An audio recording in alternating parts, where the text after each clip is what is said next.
riesgo de contagio. Febrero 8, 2010. En el mundo globalizado actual, el principal mecanismo de contagio de una crisis es el derrumbe de las exportaciones. Después vendrán otros factores, pero ese es el principal. La crisis asiática del segundo lustro de la década de los 90 maduró en Hong Kong, aunque a partir de 1996 se comenzaron a sentir las caídas en el crecimiento económico por parte de países asiáticos como Japón, China y el mencionado, que tuvo un crecimiento prácticamente nulo, mientras que de Corea del Sur y Taiwán el crecimiento se redujo en un poco más de 3/4 partes. El 27 de octubre de 1997, el crack bursátil estalla, Hong Kong cayendo el 15.7%, contagiando de inmediato a las bolsas de la región y a las de América. En Sao Paulo, Argentina y México cayendo 13, 15 y 7% respectivamente. Los problemas de Hong Kong no fueron automáticos, comenzaron gracias a la existencia de un importante déficit en su cuenta corriente de alrededor de 18.5 mil millones de dólares, lo que provocó expectativas devaluatorias. Sobre todo porque el déficit se genera un menor ritmo de crecimiento de las exportaciones y un incremento en las importaciones. Por cierto, el país tenía una paridad fija desde hace 16 años, por lo que el tipo de cambio teórico ya no correspondía con el real. Justo después de la devaluación, se genera una disminución del flujo de inversiones extranjeras ante la incertidumbre política provocada por el cambio de soberanía. Recuérdese que la isla pasó a formar parte de un país distinto al que pertenecía y que, además, aquel es un país socialista.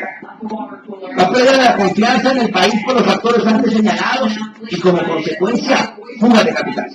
Esta fuga provoca la caída del tipo de cambio y ello genera la caída de las bolsas de valores. ¡Crack! Todo esto viene a colación porque la historia parece repetirse.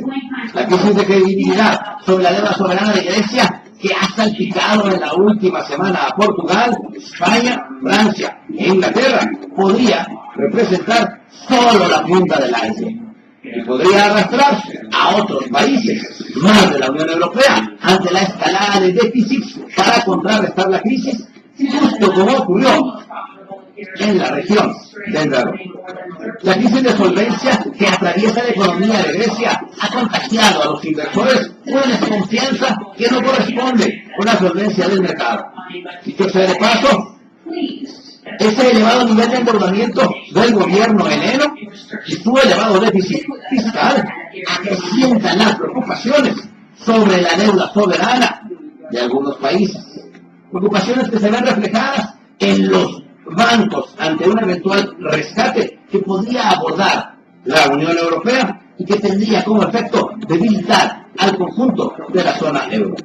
No extraña que los valores financieros en Babel se posicionaran entre los de mayores caídas. Barclays, HSBC, Société Générale, BNP Paribas y Deutsche Bank serían entre un 0.5 y 2%.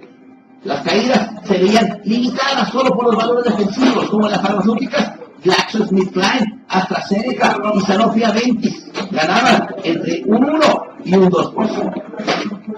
Las mineras estaban pedidas por la firmeza de los precios de los metales, que rebotaban desde los mínimos de la semana anterior.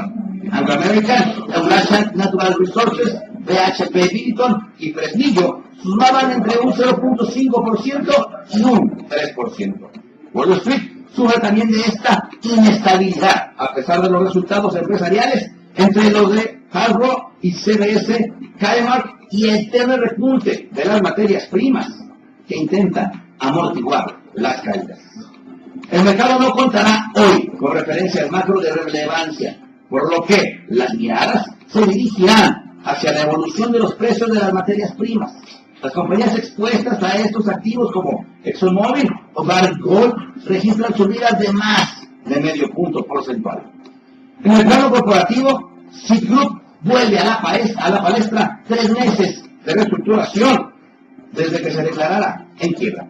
El Consejo de Administración del prestamista ha hecho público el fichaje del expresidente de Merrill Lynch, John A. Klein, para que pilotee la renovada compañía.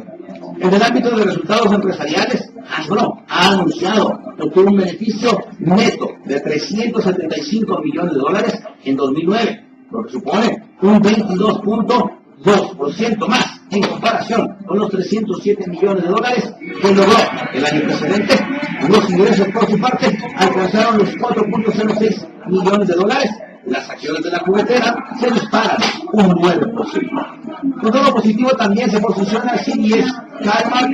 La compañía ha informado que su beneficio en el cuarto trimestre se incrementó hasta los $1.050 millones, desde los 949 millones obtenidos en el mismo periodo del año anterior.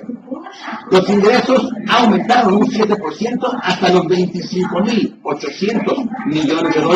Los títulos de CVS Caremark parten esta jornada con subidas del 3.5%. El efecto contagio hacia los inversores a ser cautelosos en el riesgo futuro de pandemia.